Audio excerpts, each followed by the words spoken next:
বৃহস্পতিবারে আমাদের অষ্টম শ্রেণীর বাংলা ক্লাসের কবিতা অংশে যে কবিতা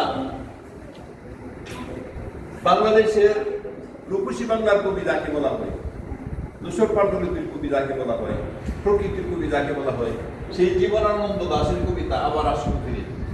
এই কবিতাটি আজকে আমি কয়েক লাইন সঙ্গীতের সুরে সুরে গাই।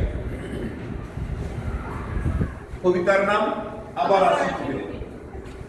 আবার আসি গভীরে দান সিঁড়িটির তীরে এই বাংলায়, হয়তো মানুষ নয়, হয়তো সংকোচিল শালিকের বেশে।